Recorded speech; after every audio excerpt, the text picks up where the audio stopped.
Welcome back to another Chef Knives to Go quick look product review. I'm Steve Gamache, and the knife we're looking at is the Yoshimi Kato Nashiji Suminagashi Ko Bunka 135mm knife, and that's a mouthful, so we'll unpack all that. This line of knives uses the hard core cutting steel is VG10 full stainless steel, widely used in a lot of kitchen knives. The heat treat's about 61. Rockwell in this shop does a nice job on their heat treat, and so it's a quality rendition of VG10. The construction is, got a lot going on here. These are cool knives. They're very nice looking. They've got multi-layers of soft stainless cladding on top of that core steel on either side. And they do two things with it. So they've got a layered effect where the grind starts, and that's known as what they call here Suminagashi, which refers to a paper art form, layered paper. You could also just call it Damascus if you wanted to.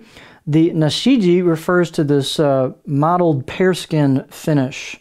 And so their version of this Nashiji finish is pretty smooth. They do some finish, feels like they do some finish sanding or finish work on the knife after they even chisel the kanji, because the kanji is pretty smooth, doesn't have a lot of raised edges on it, but really nice effect. It's a lot more refined, rustic, and smoother than something like a Goko, for example, Shirogami #1. So that's the Nashiji, and then the Suminagashi or Damascus is the layering effect where you see the grind, and there's your core steel, and there's your shiny edge bevel. So that's what all that stuff means.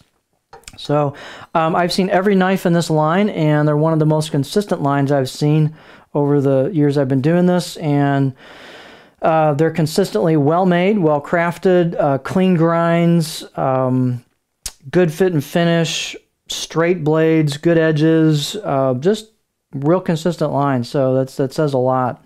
The weight and dimensions on these will vary just a little bit from knife to knife, but this one's about 78 grams or 2.8 ounces. The edge length are about 132 millimeters or 5.2 inches. Overall length about 260 millimeters or 10.25 inches approximately.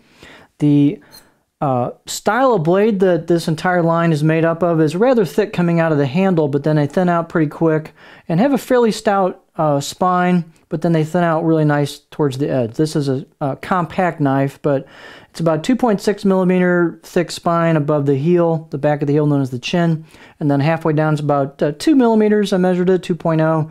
Pretty much hold that, and then when you make that corner there, that turn with the reverse sword tip, it pretty much holds that thickness until we hit the grind. So you can see where the grind is on either side, and then it thins out at the very, very tip. This knife isn't like super high performance at the tip because it's so compact. There's not a lot of room to have a real thin, gradual taper there. But it still does a pretty nice job on things. The height on this is about 34 millimeters, so plenty of blade height for onboard work. This is really meant to be an on the cutting board type of knife. The handle is a octagonal ambidextrous rosewood with the black packawood ferrule. Nice fit and finish on these handles. Great install, very tight at the tang.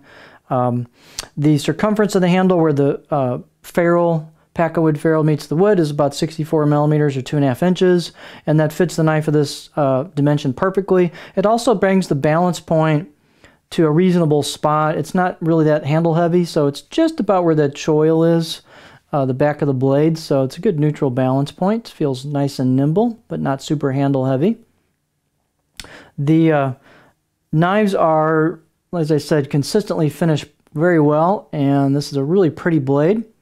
So there's your hand chiseled kanji, very well executed, nice crisp kanji. There's your Nashiji or pearskin finish, and then there's your Suminagashi or layered. You can see where the grind of the knife kicks in, where it starts tapering towards the edge. There's your core steel, and there's your edge bevel. I'd say the whole grind is pretty close to 50-50 on this, as well as the edge bevel, so definitely not too asymmetric at all. Nice stiff blade, great fit and finish on the spine. It's relieved a little bit at the corners of the spine. The choils, this curve here going into the neck, into the handles, very smoothly done and rounded off on the edges, so real comfortable knife right out of the box. So that's the left side of the blade as you hold it. The right side of the blade is basically plain with the same treatment without the kanji on it. And let's look at it on the cutting board.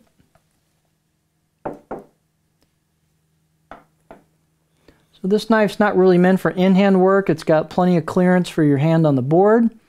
I'm at a weird angle here, but you can see there's lots of board clearance. This would be great for small jobs, small product. You know, I could see slicing citrus all day long with this thing. It's stainless. It would be, well, you know, great for citrus or acidic products. The tip, like I said, is not super skinny, but it should do a nice job on some smaller stuff if you want to do some detail work with it there. But there's your profile, nice low profile, very low tip, so you're not going to rock with this thing much. I mean, I'm only going to get about up there before I start wanting to get that tip into the board.